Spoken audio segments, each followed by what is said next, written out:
Hello and welcome to another episode of the Tired F1 Pod. And after a really interesting qualifying session for the Miami Grand Prix, it's time for us to do another telemetry session.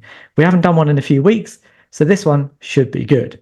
And this week, we are going to have a look at Charles Leclerc and his Ferrari, because Charles has had a bit of a weird season so far. For somebody that is considered the fastest on the current grid over one lap, he seems to have struggled a little bit against Carlos. I find it very interesting how just a couple of races where his teammate has got ahead of him seems to have made everyone question his ability and perhaps inflated Carlos's reputation against him. But all of that seemed to have changed over the last two races, and Miami really brought it home.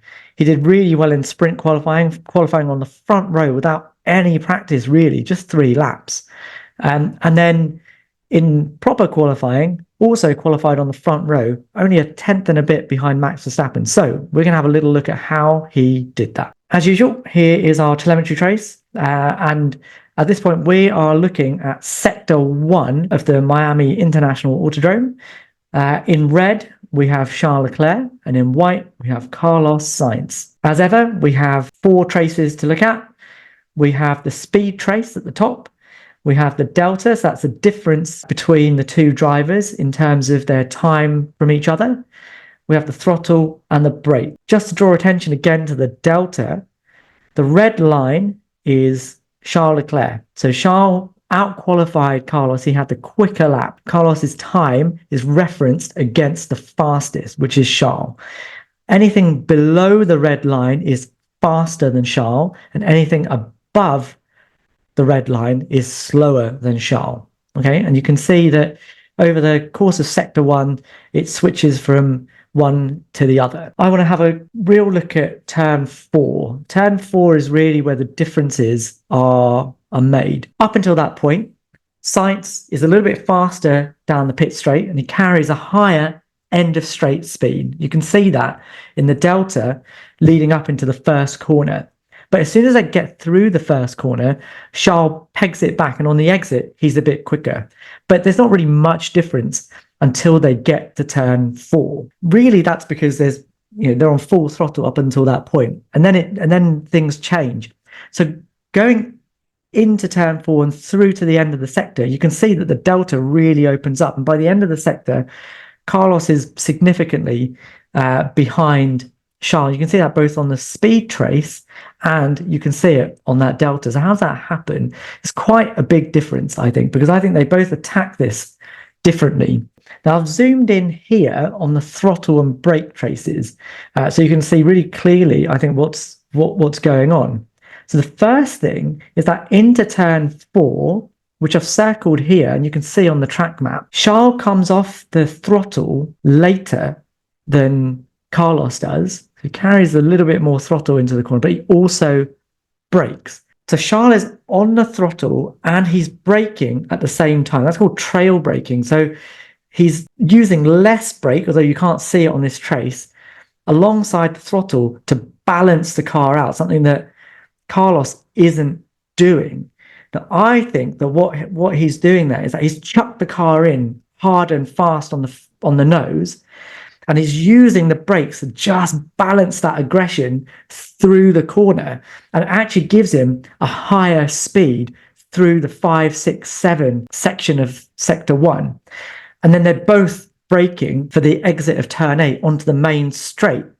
And you can also see that just to compound Carlos's problem, just on the exit of Turn 8, he has a little spike of throttle. I think he's applied the throttle, got a bit of wheel spin, he's had to hit the brake again. And as he does that, he's lost a bit of momentum onto the straight. So Charles has carried more speed through 5, 6, 7, and 8. And then Carlos has had a mistake as well. And I think that trail braking really tells you how Charles likes to attack the high speed corners.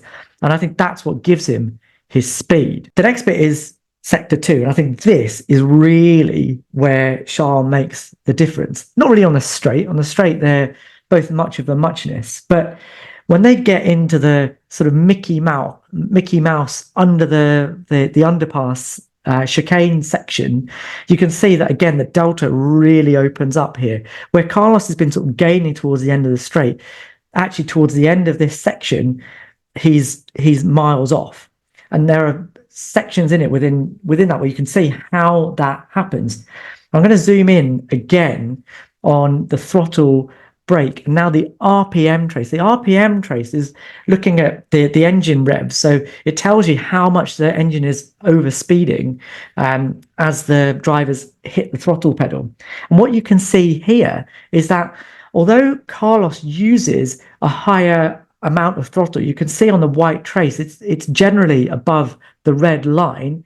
It doesn't give him more delta. In fact, he gets further away as that Mickey Mouse section continues. And actually, you can see towards the end of it, if you look at the RPM trace, which I've circled here, that actually he hits the throttle on the exit and he gets a little brief moment of wheel spin as he exits turn 16, which compromises him going down the following straight. Whereas Charles is much more measured, I think. So he's much more measured in terms of the way that he applies the throttle, when he applies the throttle, so that he's able to make those direction changes much more cleanly and able to put the power down much more effectively through that section. And I think that's why he is faster and carries that speed through to the end of the lap. You put all of that together, and after the trail braking into the first sector, he's just much calmer through the section, whereas Sainz, I think, is just overdriving a little bit, really characterized by that wheel spin at the end of the segment.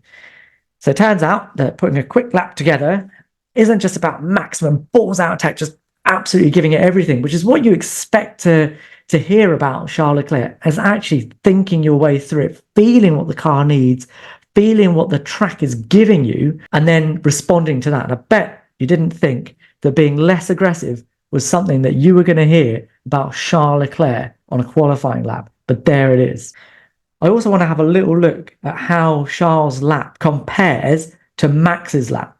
So Max was about a tenth and a bit quicker than Charles over the course of the lap. But actually, if you look at the delta throughout the course of it, actually Charles was quicker than him through most of sector one, and actually really made a difference in that Mickey Mouse section. Again, he was much quicker than Max was in that segment before the exit, at which point Max got a better exit down the back straight before the final proper corner, and he was also able to really unleash the straight line speed of the Red Bull, so that by the end of that straight, Charles dropped back. But it doesn't take away from the fact that actually in that Mickey Mouse section where they're having to make big corrections and direction changes, actually Charles is ahead. Again, if we zoom in on the throttle brake and RPM trace, Max is using a lot more throttle, whereas Charles being much more measured.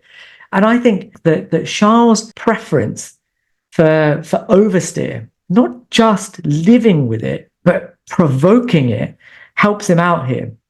So if you look at how they enter, Max again does his braking early, coming off the throttle early, floating the car to the apex with that controlled oversteer that we talked about in the last telemetry video, and then dancing the car through the pith path. Charles brakes much later, much more aggressively, and trail brakes again into the first part of that.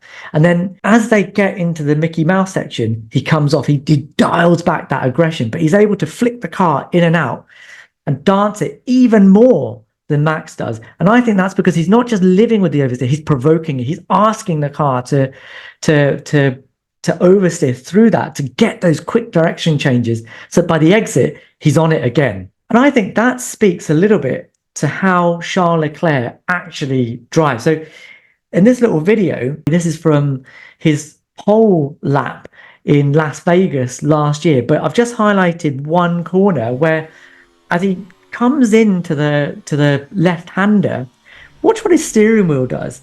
It's not just one smooth movement into the corner, it's a little movement and then a big movement. And I think that little movement is him provoking the rear of the car into oversteer. He's actually asking the car to oversteer, and he's provoking it so that he can get that mobility, so he can really dance the car on the front end, controlling the oversteer, so that when he wants the car to change direction quickly, the car will do it for him, and he can control that because he's the one that's provoked it in the first place.